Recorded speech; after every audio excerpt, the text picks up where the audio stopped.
मध्य प्रदेश के मुख्यमंत्री मोहन यादव इस बार देश में नहीं बल्कि दुबई और स्पेन में एमपी के लिए निवेश जुटाने के लिए निकले हैं। उन्होंने कहा कि हम राज्य के हर क्षेत्र में मेहनत कर रहे हैं और अब विदेशी निवेशकों को भी प्रदेश की ताकत दिखाएंगे। लेकिन सवाल ये है, क्या इस विदेश दौरे से वाकई एमपी को मिलेगा बड़ा फायदा,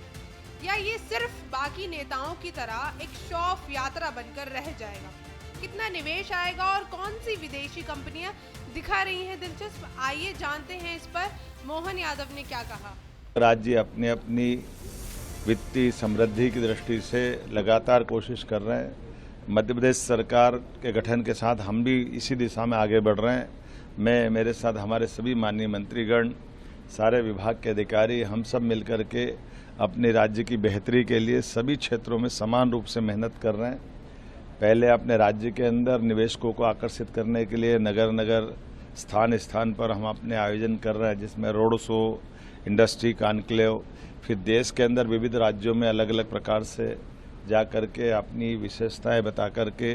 जो आकर्षक पॉलिसियां हमने बनाई है, उन पॉलिसियों में सब क्षेत्रों में, उदाहरण के लिए खदान के क्षेत्र जहाँ माइनिंग की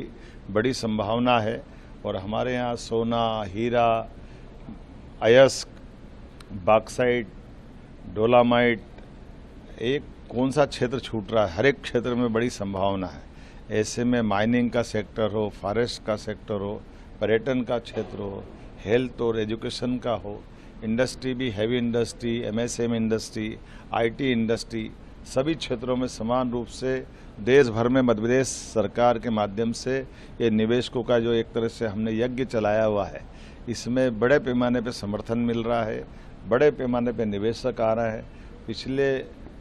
फरवरी माह में माननीय प्रधानमंत्री जी के माध्यम से बीते साल का लगभग 30 लाख करोड़ का निवेश का हमने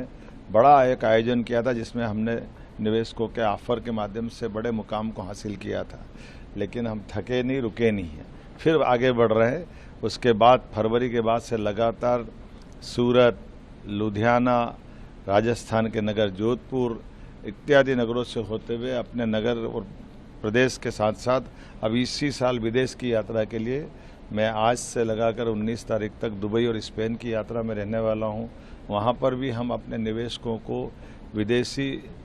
निवेशकों को भी जो आकर अपने साथ काम धंधा, व्यापार व्यवसाय बढ़ाना चाहते हैं, उनको मध्य प्रदेश की संभावना से रूबरू कराएंगे। हमारी आकर्षक पॉलिसियों के माध्यम से हमारे गरीब वर्ग के लिए, युवा वर्ग के लिए रोजगार के अवसर उपलब्ध कराएंगे। हमारे राज्य की ब्रांडिंग करते हुए व्यापार व्यवसाय में मध्य प्रदेश नंबर 1 का राज्य बने, इसलिए सभी प्रकार के नगरों के लिए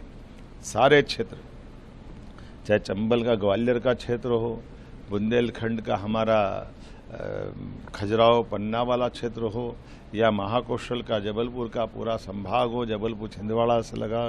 कटनी तक का, या हमारा मालवा का इंदौर उज्जैन का बेल्ट हो, हर क्षेत्र में बड़ी संभावनाओं के आधार पर हम अपनी ये सारी योजनाओं को लेकर के विदेश में भी इसी प्रकार से निवेशकों को मौका दे करके बहुत अच्छी प्लानिंग की है, पूरे दिन की, सुबह से लगा के रात तक की, और वहाँ की सरकार के साथ निवेशकों को बिठा करके मध्य प्रदेश की विशेषताओं को बताएंगे और रोजगार के अवसर उपलब्ध कराने के लिए, खासकर मध्य प्रदेश को समृद्ध बनाने के लिए हमारा ये दौरा होने वाला है। मेरे साथ अलग अलग प्रकार के सभी विभागों के कई सारे अधिकारियों ने अच्छी तैयारियां की, वो भी जाने वाले हैं, और जो राज्य में है उनसे भी हम ऑनलाइन संपर्क में रहेंगे। आइए हम सब मिल करके राज्य की समृद्धि के लिए एक बार फिर ये सफ़र प्रारंभ करते हैं। मेरी अपनी ओर से इस सफ़र में जाने के पहले प्रदेशवासियों को मैं आश्वस्त करना चाहता हूं, हमारी सरकार सभी वर्ग के लिए, महिला, युवा, किसान, गरीब, सबके कल्याण के लिए माननीय प्रधानमंत्री जी के नेतृत्व में इसी प्रकार से काम करती रहेगी।